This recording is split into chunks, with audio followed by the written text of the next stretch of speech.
welcome back, my beautiful friends, to the I Was Born to Do This podcast. I'm your host, Kiera Brinton, and I am so lucky and so honored to have one of my amazing authors over at JOA Publishing here on the show today to talk about her book, to talk about her message, and the work that she is here to do in the world. So I want to welcome Myrna Jackson. Thank you, Kiera. I'm so happy. Awesome time to be here, opportunity to be here. It is, and I'm so excited. We have walked this journey together for over a year. Your book went live, maybe, what was it, 2 months ago? September 18th. September 18th. So yeah, around 2 months ago, your book went live. And here we are now talking about it, talking about the message, talking about why you felt so inspired to write this book. And I want to just show everyone who's watching a YouTube video, this is Myrna's book. Myrna, why don't you tell us the name of your book? The name of my book is Boomerang. Yes. And there's a little story behind that, but I'll just answer the question, Boomerang. Boomerang. And I want to read the subtitle. It's going to give people a little bit of an idea. The subtitle is How a Daughter Led Her Parents from Chaos to Calm in a Walk Through the Wilderness of Dementia. Mm-hmm. So I want you to tell us what called you to write this book. So my life called me to write it. And just sort of an alignment of stars, if you want to look at it that way. I happen to be a baby boomer in the generation of baby boomer. And I had the opportunity to grow up with parents, humble beginnings, rooted in Christianity and discipline and responsibility. And as a result of that, my parents, I became who I am. But who would have known that in the same way a boomerang works? So I'm a baby boomer. Boomerang goes up, starts at a place, goes around, and somehow it lands back in the place it started. Aerodynamics make that happen.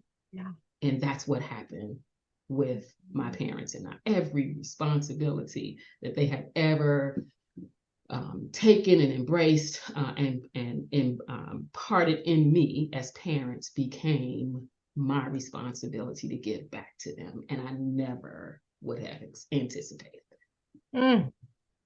And this isn't just, you're not the only person. There's so many people who are walking this path of feeling that boomerang, of feeling like every responsibility their parents had, they now hold for their parents. And that's why I think your book is very rare. I don't think there's a lot of books that touch on this. And so many people are taking care of aging parents, and they're doing it blindly, and they're doing it while they're running companies or working for a company and raising their own children.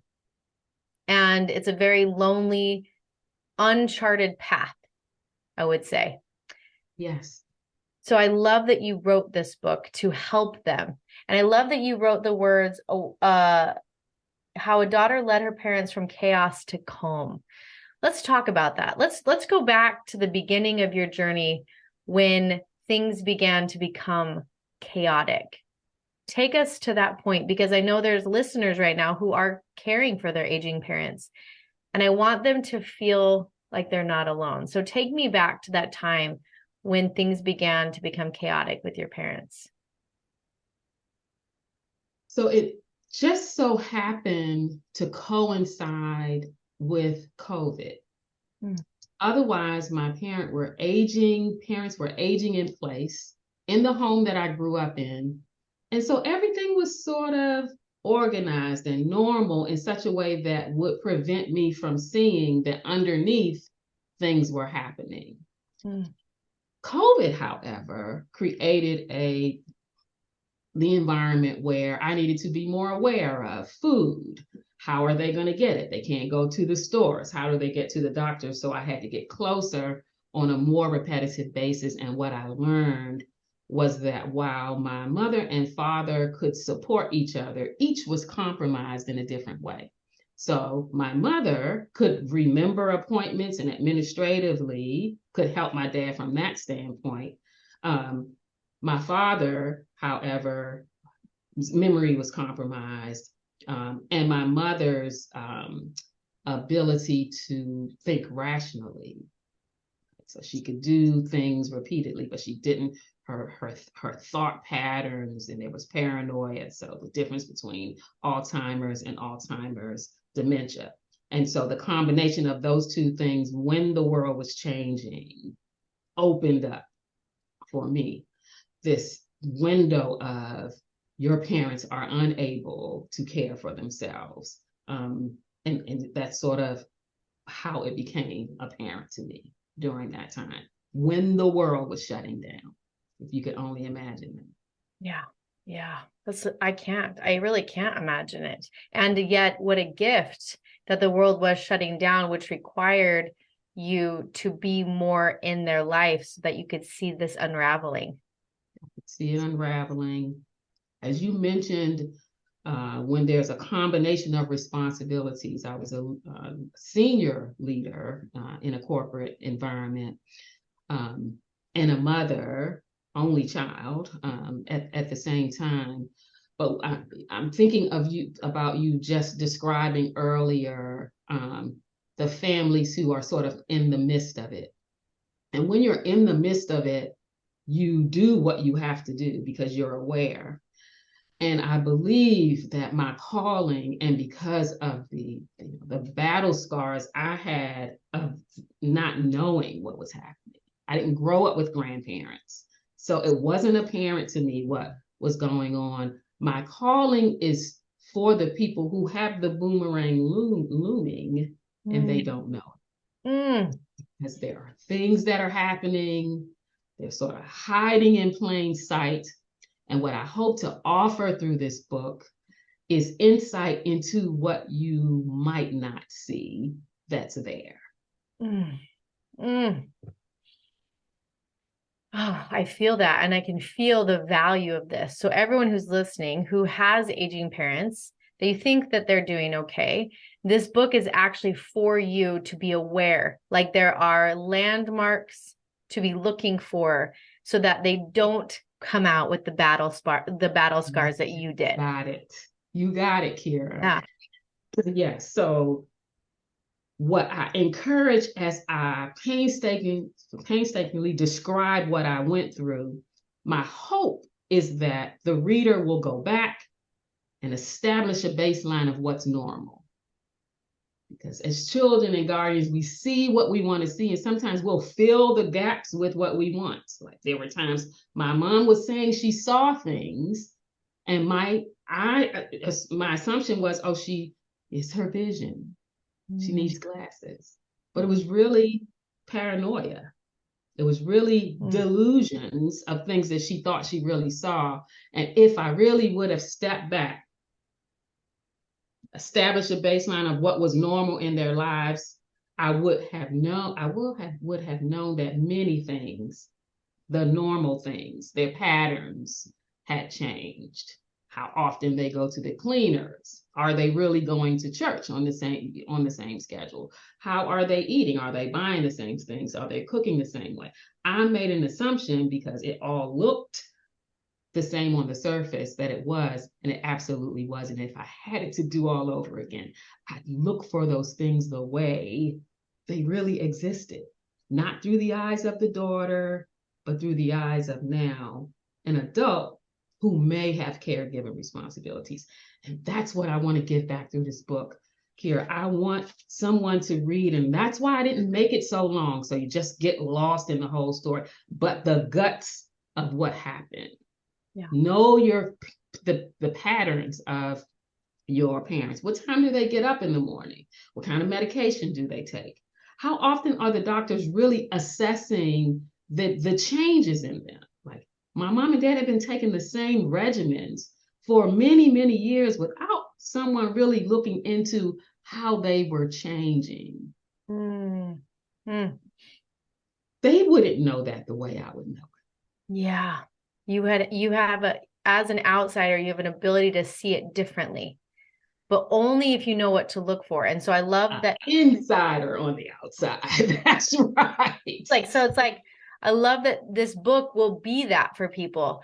It will be the guide of like, what do I need to start looking for as an outsider so I can support? Because I think what we need to do is touch on the pain points, if you're willing to tell us some of the battle scars that happen, so that those who are listening understand that they don't have to walk that. But it's almost like we don't know what we don't know. So nobody knows how to take care of aging parents because they've never done it before. And so they don't even know what battle scars could happen. Take us through some of the hard things that happen for you so that those listening realize that, like, let's not do that. You don't have to go through this, but I almost feel like we have to show them pain points to make them take action. Yeah, so I want to share too. There's sort of the beginning and the day I went over, and my parents I went over at an unusual time in the afternoon, not my normal evening time. And at 1 o'clock in the afternoon, my parents were still in the bed, and it was very cold in the home. Now, I want to just share that I have never had to contribute to bill paying or anything along those lines. And it's not a judgment thing. It's just a baseline sort of thing. So for me to walk in and feel that there's no heat did not take me to a place of my parents had not paid the heat bill. Now, ultimately, what it had happened was that my mom suspected that someone was stealing the money that she was paying bills with.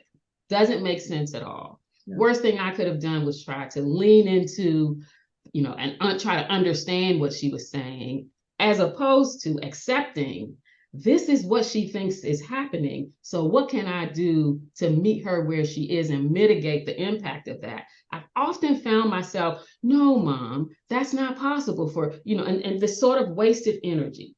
Yeah. So when your baseline has shifted, then you take the gap between the two and figure out what needs to be done to protect them, as opposed to trying to create the story that makes you feel comfortable. So I have I'll pause. I want to pause here because this is a really powerful insight, because I can feel what it must have been so wild to experience your parents, who you see as parents, like they have everything together. They're our parents.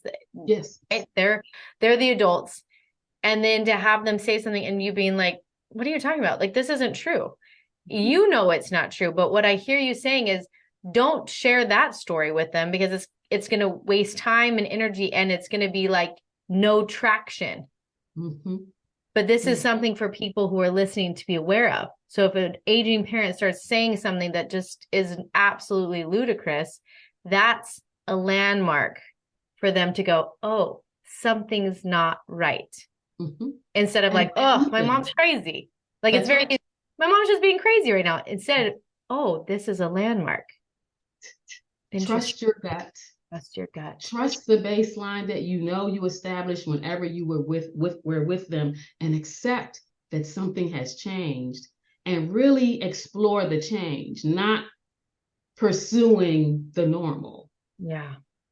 So in that situation, I did learn that my parents had not paid the heat bill for 6 months. And the reason the government let it go that long, the gas company let it go that long, is because they had never missed a payment. So during COVID, what they called themselves doing was giving them room to recover from it until they cut it off, which they did. There was no way for anyone to reach me. And I don't know that I have a fix to this problem, but this is the safe space that I want to create, where I believe there will be a collective body of people with influence and insight from in other places. And what I would like to know, for those who have parents who are aging and they have one kid, one child, let's say that that's me, that there is some system in place where when they hit, it clearly happened at 85 for my mom, that there's someone who knows who I am. And if a pattern changes, they can notify me. Mm. None of that was in place. But I want a collective body to come together to say, how do we make this happen? Yeah. So, and it's not just single where there's this one child, even if it's two, depending on where people are located, and how quickly someone could get to someone. I want to bring families together so we can say, who should this be? How can we notify? How can we force our areas where our parents have been law-abiding, tax-paying citizens who have an influence as to why things are the way they are in an environment, to now be cared for in a way that people show create some kind of mechanism for the right people to know when something has changed. So that's one. I fought to get their gas bill turned back on. Like literally went down to the gas place my mom wouldn't give me a statement because there was broken trust, because I spent a whole lot of time challenging what she was telling me to be true. Kira, another lesson. Believe what she says is true and see what you need to do to help her or them in the midst of it.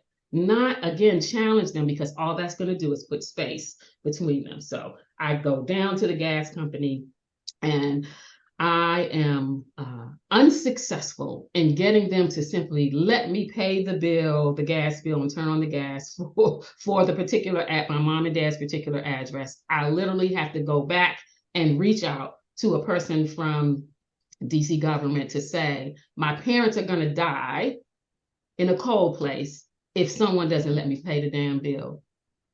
Is that clear enough? And that's how I get permission to pay. Is that insane? I can't imagine how out of control you must have felt. Like that's ludicrous to really be like, I just need to give you money to put heat on so my people don't die. And they're like, nope, not without a statement. And that's where I feel like what you're saying, whether there's a system or body that can do this, if everybody who has an aging parent just gets to be on their bills with them, like, hey, just put my name on it. If everyone just did that, right? Like if everyone just said, hey, put my name on your electric bill, your heat bill, put my name on it so that I have access at any point to make sure you're protected, Mom. Like that just feels like something. No, it's not that. Yeah. And I missed that opportunity. Yeah. But I think it's a broader sort of systemic change, because we're humans, we're families. We just can't forget that. Just like in hospital, like a medical system says there's a next of kin, or just like for your money, we find a way to say who else should get it, just for care. We're just missing something fundamental. Yeah. Because I can't imagine how hard that was. So you got the gas turned back on, you got their heat on. What was the next thing that happened that you would say was just like a battle scar from this experience? The next battle scar I would share is that naturally I've learned there's mental incapacity for both my mom and my dad. So what do I do next? I go to meet with their doctor. Literally, it takes me 3 visits, and just sort of a scheme of some sort to get the doctors to first hear me. Like I want to speak through a nurse, because no doctor will HIPAA. No one authorized you to get information about what's going on with your parent. Okay, I don't want information. I want to give you information. So can someone just hear me say, my mom is wandering, she's getting up, she's walking out at night, they're not taking their medicines, they've lost weight, all kinds of things that I think they should know, the doctor should know that's been seeing them. And there was a significant amount of pain associated with trying to get to a doctor who trusted, number one, me enough to know that here's a credential that says I'm their daughter, something's going on with them. Now you check it out. I'm not even suggesting I can diagnose them. I believe that there should be a way when I can validate that I'm a daughter a family member with a baseline who is saying something fundamentally has changed, accept the information and look into it yourself. Because they were continuously going to the doctors. My mom, with this administrative sort of gift, she still had it. So they were visiting their doctors regularly. And my hope always, my prayer, they'll check into it when they see her next time, even though they won't give me any information. And ultimately, the first time it happened, they called my mom and said, I came. They told her to report that something that was, and that just triggered mayhem. My mom, you don't have the right to read. I mean, it was awful. So I had to go through my dad. I mean, just like a really covert operation to get the doctor to check into them. Number two. The third and the toughest one. So I go through what I go to. I snatch my mom and my dad out of their home one evening because my mom literally wandered out of the house 3, 4 o'clock in the morning. She's looking for my brother who died in 1988. It's COVID going on. And, you know, I grew up in a neighborhood where I knew many of the people, but in this one case, the third time she had wandered that evening, and I got a call at 3 in the morning. It was from a neighbor, a new neighbor in the neighborhood. And she said, your mom has come in my yard twice. And I thought she was a homeless person. That hit me hard. Like, my mom retired from the government with just high respect and honors. And there's this person saying, I found your mom in my yard twice. And I thought she was a homeless person. And then that evening, my husband and I knew we had to make a decision. We made a decision that we didn't have a plan to back it up with. And that's, we're going to snatch them out of that home. And my mother thought always that there was this risk that someone was in the ceiling that was going to blow up. And we fed into that and said, you got to get out of here now. We came to get you. Something's going to happen. And we want to get you before. And we got them to go with us. And during that period, I learned their patterns because now they're with me. What time they get up, what time they go to the bathroom. I hear my mom, who has a routine of speaking to voices, and like I get to see it for myself. My father, in the midst of that, started to not feel well. Long story short, he ended up needing a kidney stone removed, in and out surgery procedure that he has had before. He went into the hospital. I could take him, my mom could not. I'm managing this story back at my home, right? And in the meantime, I'm taking my father to the doctor, and I cannot stay with him because it's COVID. And I asked them, because his memory is compromised, to please let me stay. He's not, never been away by himself in this way. And I'm told no. And I leave him after sitting in a corner in the hospital for about an hour by myself, trying to figure out what the story is. I'll tell my mom when I get home about where her husband is. And that morning at 5 o'clock in the morning or so, I get the call from the hospital staff that says my father fell. He got up at 5 o'clock in the morning, same time he gets up here. So I know that was true, but his bed was raised in such a way that he tipped over, smacked his head, got a brain contusion, and I would watch him die over the next couple of weeks, starting with him not even knowing who I am. Kira. My gosh. And there's this part of me who never gave up the fight until I had to. I took pictures of us, my family, the first few days that they let me go. Like, that's a blessing. They let me go for a certain amount of hours each day. Who is this dad? This is mom. Until he learned, and he began to decline. This was the hardest part, that not only did I have to bury my father, but my mother could not process that her husband was gone and didn't attend the service. And so I had to bury her husband as well. receive the flag, all the things that go along with that. The lesson in that horrific story when my father died on September 18th, 2020, the day the book launched. Is that patterns are known, they are learned to be shared. Didn't think of when I left the hospital, they wouldn't let me stay there. And I'm saying, let me stay. But I could have said this too. Here are their patterns. My dad's going to get up at 5 a.m. So this is what I want to give. This is what I'm called to give back to a group.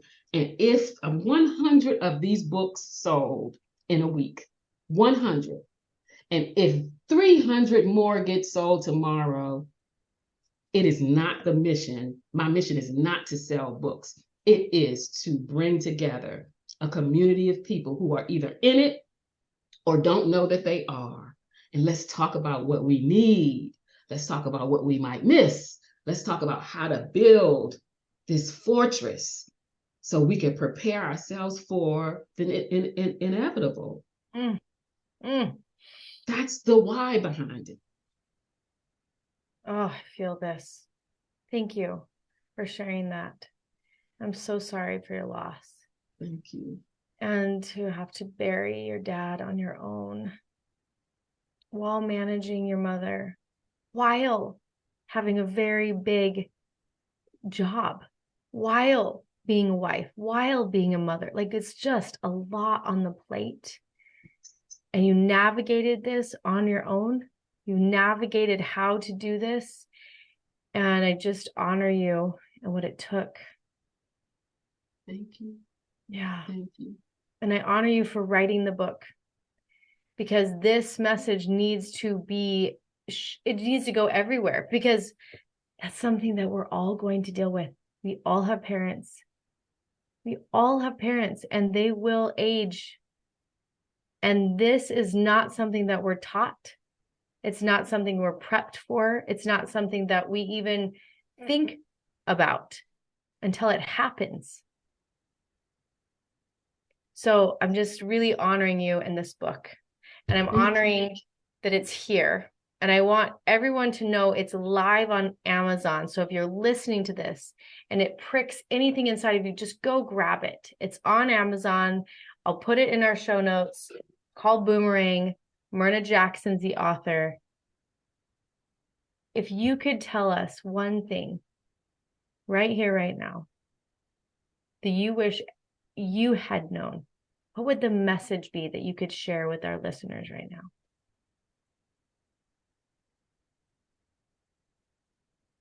The message is for what is inevitable, because our parents don't live and then die now.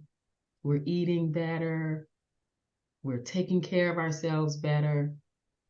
The message would be that you're not alone in the boomerang. That's what makes it hard, is to build community around it. At the end of this book, there is a call to send an email to myrna@myrnajackson.com if you want to join the community of people that are coming together.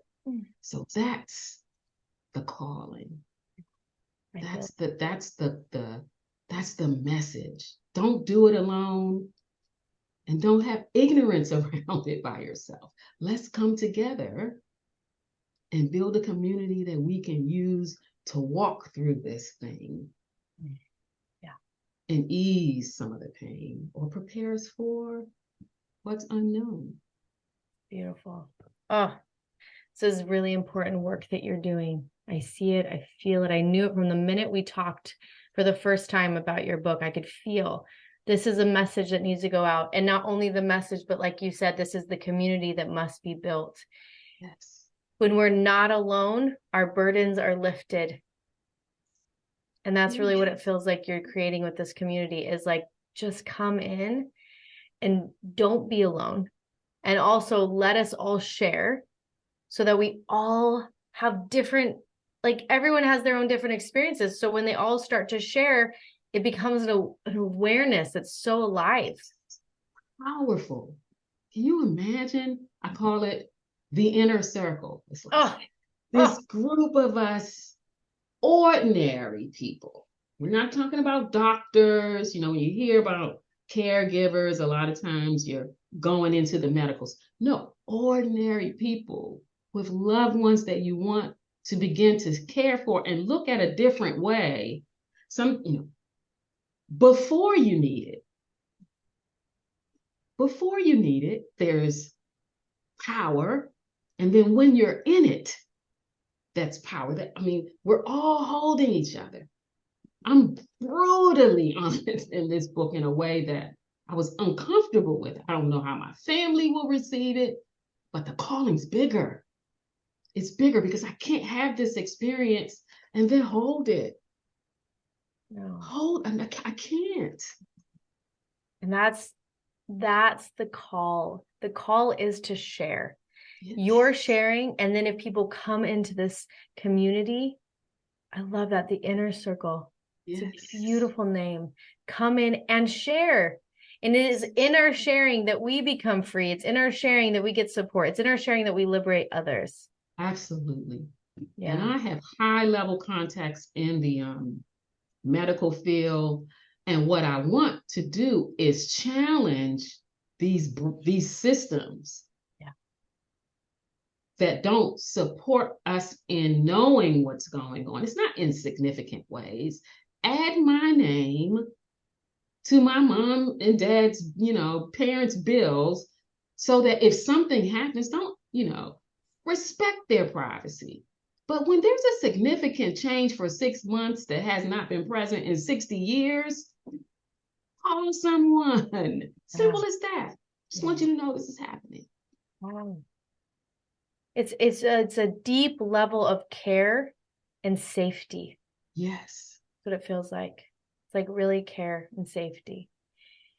So when the inner circle grows, then the calling has been responded to. The book is just the beginning. The book is a conversation starter. Yeah. The inner circle, that's where the magic happens. It's like the book's the door. Yes. Yeah. Walk through it, come in, sit down. Be held. Be held. Be held. Yeah. Oh, Myrna, I didn't have that. No, but it was for a purpose because it brought this through. Absolutely. We're using it as fuel to make a difference for others. And that's our best service, is we use the fuel of our pain to go help others not be in that pain. That's why we're here. That's why we're all here. That's why everybody has a book. I know. And I'm so grateful that I got to work with you in the mastermind. I'm so grateful I got to be your publisher. And I just want you to know I see you and your brilliance and the vulnerability that you shared in this book so that others don't feel alone. So I celebrate you. Thank you. Celebrate you. And everyone, once again, go grab her book. You can follow her on Instagram. We'll put all of the show notes. All of it will be in the show notes. And if you would like to be in her inner circle, tell us your email one more time. Myrna@myrnajackson.com. Great. We'll have that in the show notes as well. Yes. And my website, myrnajackson.com. You can also purchase the book from there. Talks about the inner circle and what it exists to do. So feel free to go there as well. I love this. I love this. Amazing work. My message for everyone who's listening today is to not walk these paths alone. You don't have to do the hard alone. You don't have to figure it out. You don't have to make your own recipes. You have enough going on. So let yourself be held, guided, and connected to. Yes. Yes. Yeah. Just to feel connection. Absolutely. Safety, connection, and a place to release the burden that is very unknown. Absolutely. And there will be resources accessible through people and things to help you, to help them along that. So beautiful. Well, it's Myrna, a refuge. It's a refuge. And refuge. No, I love this. Let's end on that. Find the refuge. That's it. Find the refuge. Beautiful. Myrna, I love you. I celebrate you. Thank you. Thank you, publishing for me. Thank you for being such a strong mechanism for me to get this out, just for the grace with which you do it, the power with which you serve your own purpose, creating this space so we can do what we do. Thank you. I honor you. Yeah, I received that. Thank you. Thank you. And for everyone who's been here, thank you for spending time with us. We see you, we hear you, and I will see you on our next episode.